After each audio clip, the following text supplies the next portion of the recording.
tsiarono fa mamagny Andriamanitra ry fiangonano ry toa masino zao no ambarako amino fa mamagny Andriamanitra ireo fandaharam-piainareo azato sakana mahaiza manararotra fa mamagny Andriamanitra sokafy ny fonao antsovy agnarany iraiso Jesosy fa mamagny izy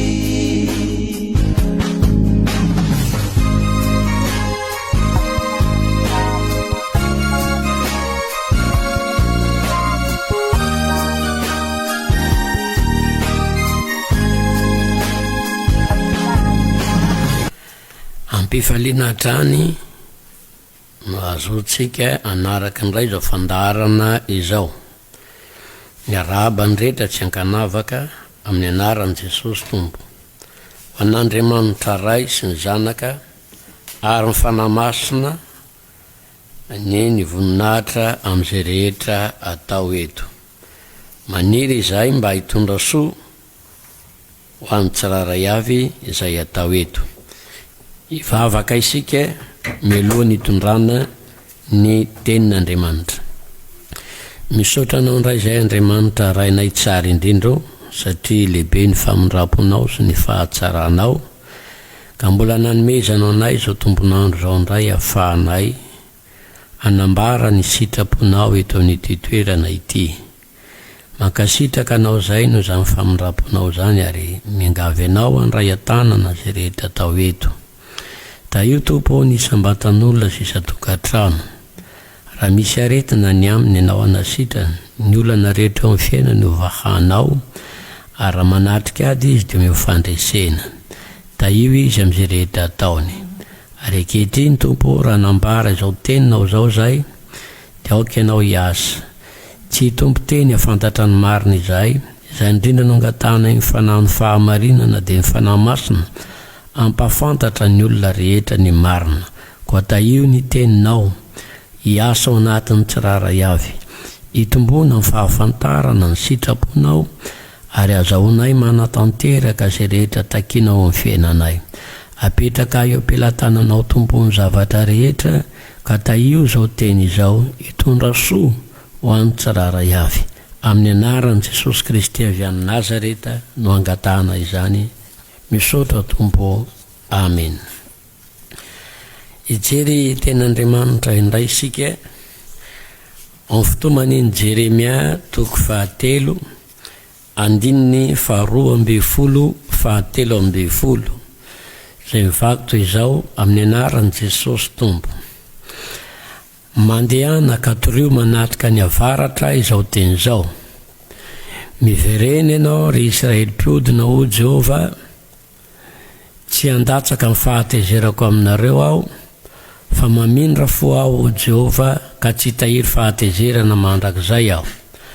Kanefa ekeo ny elokao fa tamin'i Jehova Andriamanitra ao no niodinanao, ary vezivezina kany amin'ny hafa ianao, teny ambanin'ny hazo maitso rehetra, ary tsy manankatony feoko ianareo o Jehova.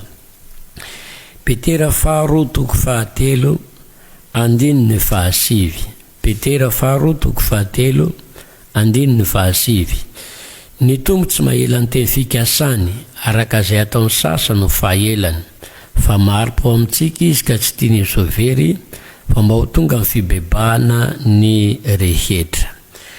Romanina 2 andininy 4.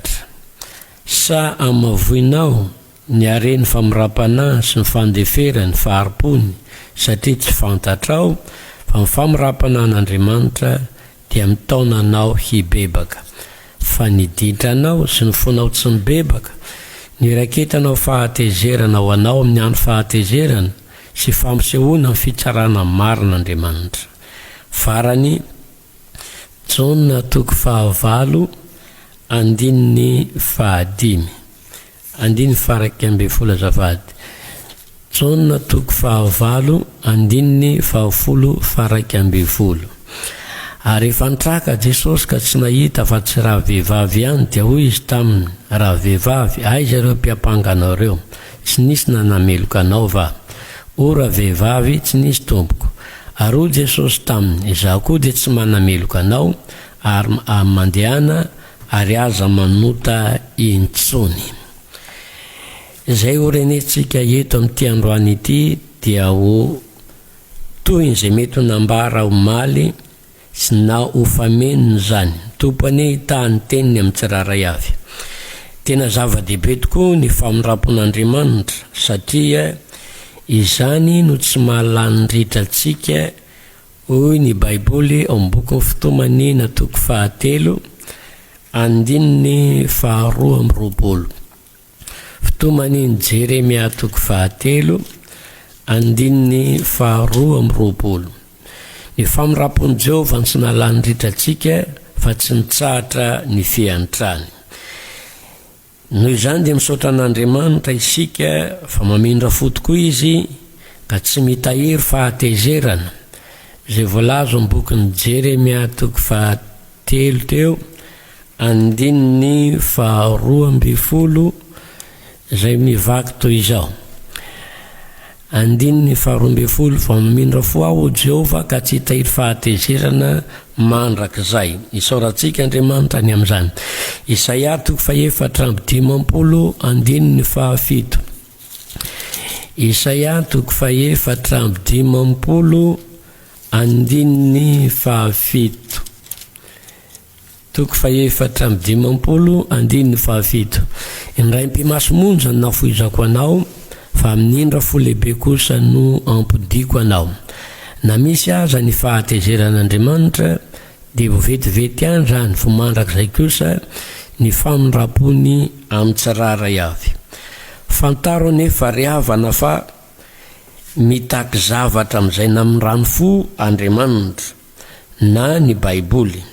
Misy zavatra zany takiana Andriamanitra amin'izay olona rehetra namindrano fo mba hahatonga azy tsy ho tezitra intsony amin'ny olona izay mety nanao fahadisoana ka nahatonga ny fahatezeran'Andriamanitra teo aminy. Fa ny zavatra mba irina dia mba ho faly amintsika indray Andriamanitra. Noho izany dia misy zavatra takian'Andriamanitra amin'ny olona izay nomeny famindrapo. Voalohany, ny tsy anontany intsony no zavatra takian'Andriamanitra amin'izay olona nahazo famindrapo taminy. Mahita sary amin'izany tsika amin'ny Jaona toko 9 andininy 12 nomboka andininy 15. Ny amin'ilay vehivavy izay azo latanana ny jangajanga. Azo latanana izany hoe fahotana tena nataony ary tsy azo nolafina izany ota izay nataony izany. Ary ny olona dia nikasa hitorabato azy tao anatin'izany, tsy niantra noho ny amin'ny lalàna misesy ary tsy nangoraka, tsy nitsetra fa vonona hitorabato azy tanteraka tao anatin'izay fotoana izay. Jesosy anefa namindra fo taminy rehefa tsisy nitorabato azy ireo olona ireo. Jesosy irery no tokony hitorabato azy kanefa ny tompo namindra fo taminy ka nanome azy famelan-keloka. Namindra fo Jesosy ny amin'ny tambiny fahotandra vehivavy izay efa lasa ary nanomboka teo ny tompo dia niteny taminy manao hoe aza manota intsony. Ity vehivavy izay nomen'Andriamanitra famindrapo ity no nilazainy hoe aza manota intsony satria ny otany natonga azy saika nahita loza, saika notoraham-bato. Ny olona tsy nitsetra na nanangoraka azy fa Jesosy namindra fo taminy ary efa nandrano tombo fo izy dia nafarany hoe aza manota intsony. Toy izany koa izay voalaza amin'ny Jaona toko 5 andininy 4:40. Ny amin'ilay lehilahy izay nalemy nandriditra ny 7 taona teo amin'ny farihan'i Betesda, ny dady fanasitranana be dia be ny olona teo, tsisy nangoraka azy na nanampy azy fa Jesosy ny tonga nanantona azy noho ny amin'ny famindrapony ka nilaza taminy hoe teo sitrana vai ianao ary ny tompo no nanasitrana azy no ny famindrapony ka nilaza taminy manao hoe mandehana mody mitsangana fa sitrany ianao. Rehefa sitrana nefa raha lehilahy no ny famindrapon'Andriamanitra satria mazava raha mijery amin'ny 14 fa niota nahatonga ny aretina teo aminy izay nahatonga azy to tsisy afaka nanampy azy tao anatin'izany fa nilan'i Jesosy so ihany fa bendra fo ny tompo ka nanasitrana azy tao anatin'izany aretina izany. Ary rehefa sitrana izy dia nafaran'ny tompo no ny famindrapony manao hoe aza manota intsony. Andriamanitra zany dia manafatra ny olona rehetra izay nomeny famindrapo sy na famindrapo taminy aoka mba tsy hanota intsony. Raha nangataka amin'ny famindrapon'Andriamanitra isika amindra fo amintsika tokoa ny tompo fa izao reny afatra aoka tsy hanota intsony ka amerina le zavatra izay mety natonga ny fahatezeran'Andriamanitra teo amin'ny tsararay avy. Faharoa dia manafatra ihany koa izy eo amin'ny Jeremia 3:7-10 ho an'ny olona izay mahazo famindrapo dia hoy izy manao hoe ekeo ny elokao. Averiko vakinany 10:12-13 mandehanaka atreo manatrika ny avaratra izao teny izao: mivereny ianao ry Israely mpiodina o Jehova, tsy handatsaka amin'ny fahatezerako aminareo aho fa mamindra fo aho o Jehova ka tsy hitahiry fahatezerana mandrakizay aho kanefa ekeo ny elokao. Nahoana moa no takina amin'izay nandray famindrapo na nomena famindrapo ny aiky ny elony sy ny fahotany? Ny famindrapon'Andriamanitra mantsy, ny famindrapon'Andriamanitra amin'ny tsy fahamarinana dia mamindra fo mahatonga tsy ahatsiaro ireo ota sy ny fahotana taloha rehetra. Averitsy vakina ny Hebreo 9:2-12. Hebreo 9:2-12. Fa mindra fo amin'ny tsy fahamarinany aho ary tsy ho tsarovako intsony ny fahotany sy ny elony. Ny famindrapon'Andriamanitra amin'ny tsy fahamarinana zany eto dia mahatonga an'Andriamanitra tsy ahatsiaro intsony ny fahotana sy ny eloka izay natao taloha sy ny efa lasa rehetra. Fa ny famindrapon'Andriamanitra tsy afaka manafaka amin'ny tsy fahamarinana. Averiko ny ray, ny famindrapon'Andriamanitra dia mahatonga azy tsy ahatsiaro ny fahotana sy ny eloka izay efa vita taloha. Fa ny famindrapon'Andriamanitra kosa dia tsy mahafaka ny tsy fahamarinana na ny toetra ratsy eo amin'ny fiainantsika tsiraray avy, fa mila miaiky ny fahotantsika isika. Izay mahatonga amin'ny filazan'ny epistiliny Jaona 1:7 manao hoe ny fekena ny fahotana no ampiala anafaka atsika amin'ny tsy fahamarinana. Jaona 1:7. Jaona 1:7 izay vaky toy izao amin'ny anaran'i Jesosy Tompo. 1:7. Raha miaiky ny fahotantsika isika dia matoky sy marina izy ka mamela ny fahotantsika sy manadio atsika ho afaka amin'ny tsy fahamarinana rehetra. Ny fekenao ny fahotanao zany no ahatonga an'Andriamanitra hanadio atsika sy hanafaka atsika amin'ny tsy fahamarinana. Fa ny famindrapon'Andriamanitra ahatonga tsy ahatsiaro ny eloka sy ny fahotana vitatsika. Ka raha nahazo famindrapo isika dia mila miaiky ny fahotantsika eo anatin'Andriamanitra izay nahatonga ny fahatezerany. Noho izany aoka iaiky ianao ny amin'ny fahotanao fa nisy fahadisoana nataonao teo anatin'Andriamanitra. Aoka iaiky ianao, aoka iaiky isika fa nanota, aoka iaiky fa nandika ny tenin'Andriamanitra, ao angamba ny teny ratsy, ao angamba ny jangajanga, ao angamba mety ny aina tao anatin'ny alatra sy ny zavatra tsy fahamarinana rehetra. Aoka rehy iaiky ianao ny amin'izay rehetra tsy mety natao rehefa mba nomena Andriamanitra famindrapo ka iaiky izay natao. Toy izay voalaza ny filazany tsara ny Lioka 9:17 ny amin'ilay lehilahy mpamory rehetra ny aiky ny aiky ny fahadosony, ny aiky mahampanota azy, zay mivakotra izao amin'ny anaran'i Jesosy Tompo. Lioka 7:20, andiny ny 7:20. Filay mpamoretra kosa nitsangana nijanona teny lavitra eny sady tsy nety ny andrandra ny lanitra akory, fa nitehatratraka nanao hoe Andriamanitro mamindrafo amiko mpanota. Ilaina zany fiekena amin'ny fahotana, samy manenina amin'ny ratsy rehetra zay nataony, samy fananota ny olona rehetra ka tsy misy manana ny voninahitr'Andriamanitra mba ekeo reny ny anao zay mahafaly an'Andriamanitra ka hanaiky iaiky ny fahotana ary tsy hanapa-kevitra fa tsy hanota intsony rehefa tena misy tokoa ny fanenenana amin'ny ratsy rehetra zay tsy mety natao, zay saika hitera-doza tahaka le vehivavy zay azo latana nanjangajanga. Mba ekeo reny ianao zay zavatra takian'Andriamanitra dia ny iaiky ny fahotantsika, tombontsoa lehibe ho antsika izany. Raha miaiky eo anatren'Andriamanitra ianao, Andriamanitra tsy hitezitra anao intsony tahaka ny olona ka nadiady anao n'izao rehetrarehetra zao, fa rehefa miaiky ianao amindra-fo Andriamanitra, amela heloko Andriamanitra, matoky Andriamanitra, dia hanafaka anao amin'ny tsy fahamarinana rehetra ka tsy anao izany intsony, dia tsy fahatezerana intsony tatao sy hiatra, fa ho faly aminao Andriamanitra manomboka hatreo. Fantaro raha tompoko, ny zavatra mba irin'Andriamanitra amintsika sy mahafaly azy dia ny hibebahany olona rehetra.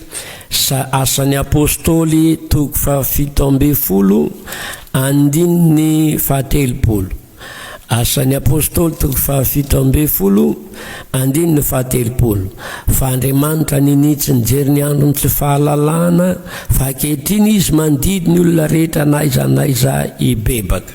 Andriamanitra zany mba fifaliany ny bebahan'ny olona. Marka 4:9, andiny 2:20, zay mivakotra izao amin'ny anaran'i Jesosy Tompo. Marka 4:9, andiny 2:20. Dia lasa nandeha zareo ka nitory fa tokony hibebaka ny olona rehetra. Petera 2:3, andiny 7. Ny Tompo tsy mahela ny teny fikasany araka ny ataony sasany ho fahelany, fa mahari-po amintsika izy ka tsy tiany sovery, fa mba ho tonga amin'ny fibebahana ny rehetra. Ny zavatra irin'Andriamanitra sy mba mahafaly an'Andriamanitra amin'ny olombelona dia ny atonga azy amin'ny fibebahana, ka ho voalaza amin'ny filazantsara ny Lioka 5:10, 5:10, andiny 5:7. Lioka 5:10, andiny 5:10, andiny 5:7, zay mivakotra izao amin'ny anaran'i Jesosy Tompo.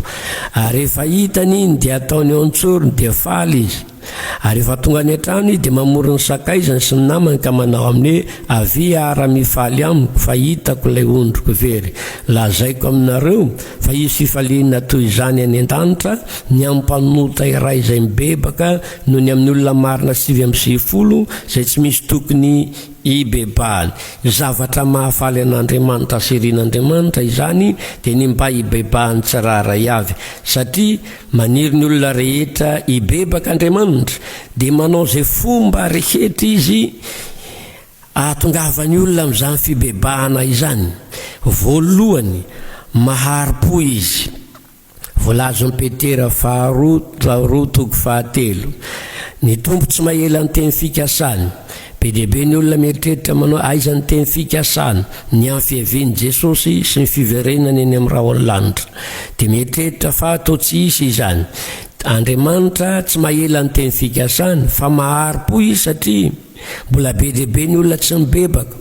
Raha tonga n'io ny Tompo, raha iverina tokoa Jesosy, firy moa ny manana antoka sy toko fa tena ho voaray manoloana izany, dia miandry an'ireo olona ireo ibebaka Andriamanitra. Hitan'Andriamanitra fitombony heloka sy ny fahotana, fa mahari-po Andriamanitra. Tsy te hamaly eo ny eo Andriamanitra, satria tsy sitra ny hafatesany ratsy fanahy, fa raha maty ao anatin'ny fahotany ny olona dia ho lasany amin'ny helo sy ny fahaverezana mandrakizay. Ka na Andriamanitra masina tsy mankasitraka ota Andriamanitra mahita ny faharatsiany, dia mahari-po izy satria tiany tonga amin'ny fibebahana ny olona rehetra, hoy ny soratra masina. Faharoa, manao zay fomba rehetra tongavany olona amin'ny fibebahan'Andriamanitra dia mitaona azy hibebaka ilay faharipon'Andriamanitra, ny famindrapon'Andriamanitra, ny fandeferan'Andriamanitra dia fataro fa mitaona ny olona hibebaka Andriamanitra. Romanina 2:2 sa amavoinao ny aren'ny famirapanany sy ny fandeferany ary ny faharipony satria tsy fantatrao fa ny famirapanan'Andriamanitra dia mitaona anao hibebaka fa niditranao sy ny fonao tsy mibebaka nireketranao fahatezerana ho anao amin'ny andro ny fahatezerana sy fampisehoan'ny fitsarana marin'Andriamanitra. Mitaona matoa Andriamanitra rano maminra fo, matoa Andriamanitra nampiala ny fahatezerany, matoa Andriamanitra tsy nandringany. Dia fataro ny faharipon'Andriamanitra, ny famindrapony aminao tsy izy mankasitraka zay rehetra tsy mety natao fa momeny fotoana ianao ary mitaona anao izy ankehitriny hibebaka. Noho izany raha tao amin'Andriamanitra hibebaka ianao, andeha hibebaka fa izay mba irin'Andriamanitra aminao, izay mba mahafaly an'Andriamanitra aoka tsy hanao zavatra patezitra an'Andriamanitra sy ampalahelo azy isika fa andeha hanao zay hafaly azy. Ka raha tao aminy ianao hibebaka dia aoka mba anaiky izany fitaoman'Andriamanitra anao no famirapanahany izany. Fahatelo dia manao zava-dehibe Andriamanitra amin'ny olona mba hahatonga azy hibebaka, manasitrana azy, mety manafaka azy amin'ny zavatra maro samihafa rehetra, manao asa lehibe amin'ny osa-tokantrano, mety manome valim-bavaka lehibe ho aminy na eo aza zavatra mety tsy mifanaraka amin'ny sitrapon'Andriamanitra eo amin'ny fiainany satria manantena Andriamanitra fa ireny zava-dehibe izay ataon'Andriamanitra amin'ny reny dia ahitany fahatsaran'Andriamanitra ka mba hahatonga azy hibebaka. Izay mahatonga amin'ny Baiboly ao Matteo 2:20 fa nanantena ny olona zay nanaovany zava-dehibe mba hibebaka Andriamanitra fa ny olona tsy mety mibebaka. 2:20 ary tamin'izany dia vao niteny mafy ny tanàna zay nanaovany ankamaron'ny asany lehibe satria tsy nibebaka ireny. Lozanao ry Korazina, lozanao ry Betsaida, fa raha mba tany Tiro sy Sidôna no natao ny asa lehibe zay natao teo aminareo dia efa mibebaka ela tamin'ny lamba fisaonana sy ny lavenina ireny. Raha anisan'ny olona mba namen'Andriamanitra valim-bavaka ianao, raha anisan'ny olona mba nomen'Andriamanitra fitahiana ianao nefa mbola tsy nibebaka tamin'ny fahotanao fantaro fa matoa Andriamanitra nanao zava-dehibe taminao dia mitaona anao hibebaka izy. Koa aza mangatakandro fa na anio ihany aza aoka neteny ianao fa fitaoman'Andriamanitra anao hibebaka izany.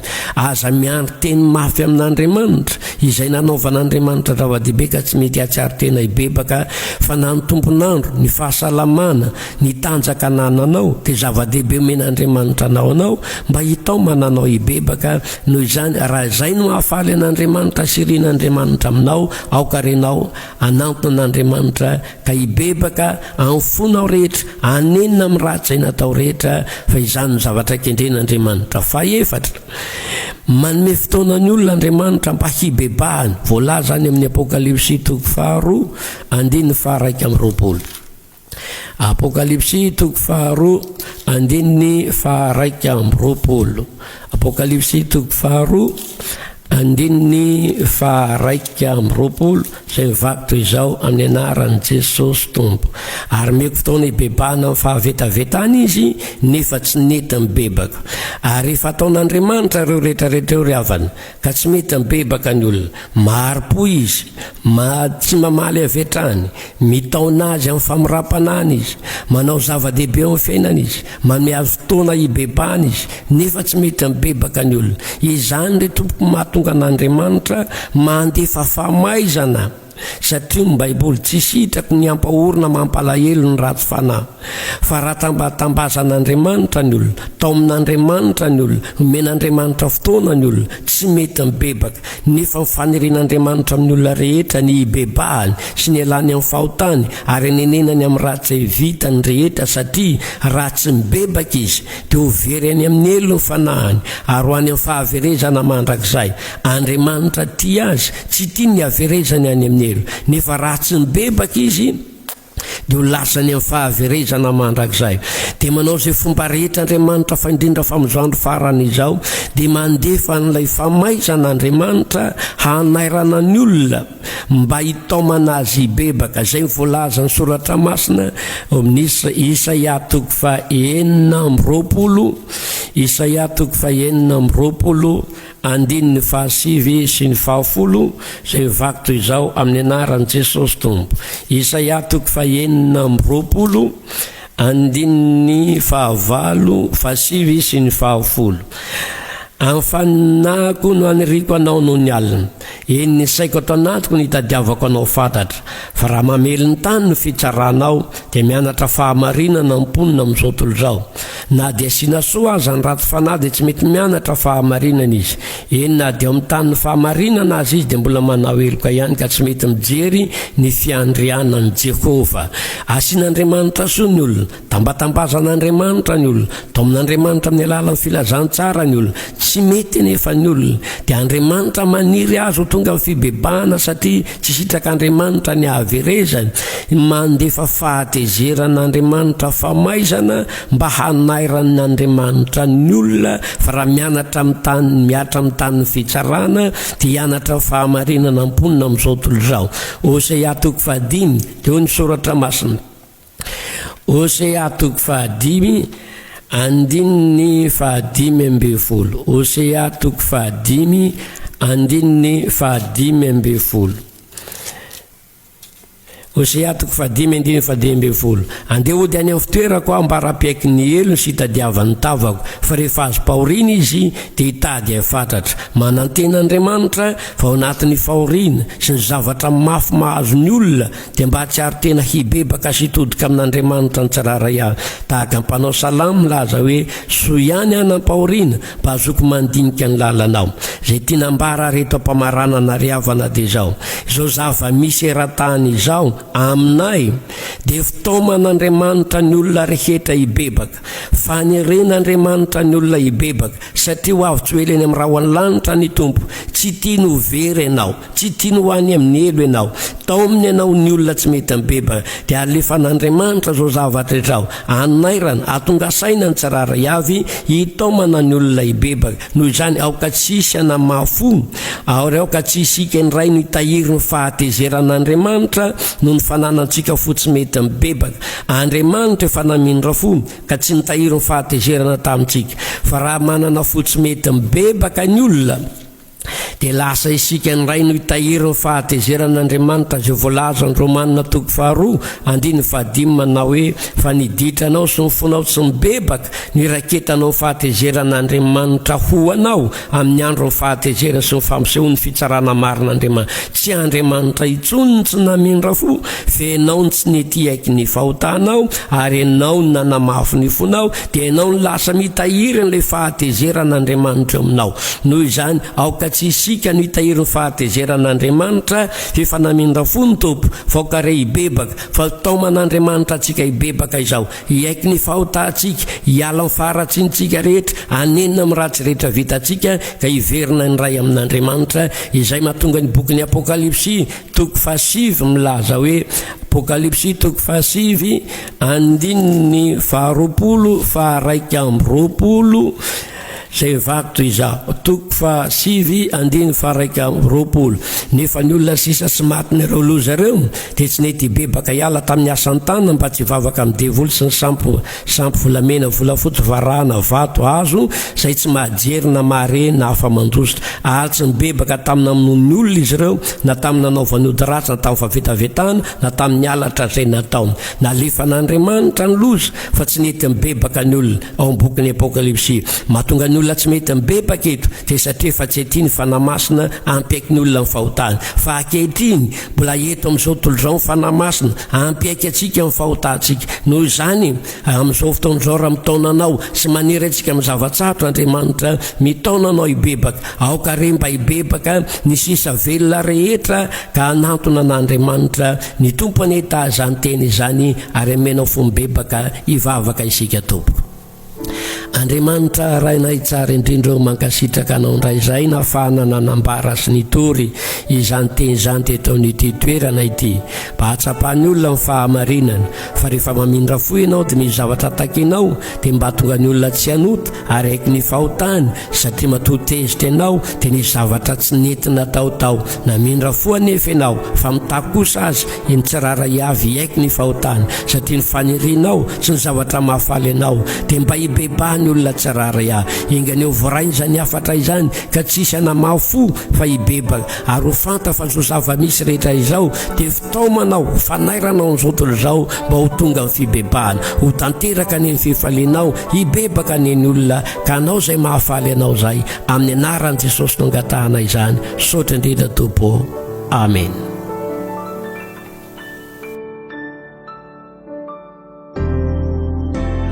Andriamanitra raina io tonga eto izahay mivavaka aminao hitady ilay fananao masina sy ny fanatrehanao ankehitriny omeo anay ilay fofinainy avy aminao omeo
Ezekela tofafitantepolo andininy fadiny zay milazany amin'ny faminaninany amin'ny taona maina manao hoe izao nolazainy Jehova Andriamanitra ny amin'ny reto taolana ireto indro asiako fofinaina ianareo ka ho velona ilan'ny fanahy masina isika ilan'ny fofinain'Andriamanitra isika anasitrana ny aretinao atsara ny fisainanao fa ny vokatry ny fanahy eo amin'ny fahasarana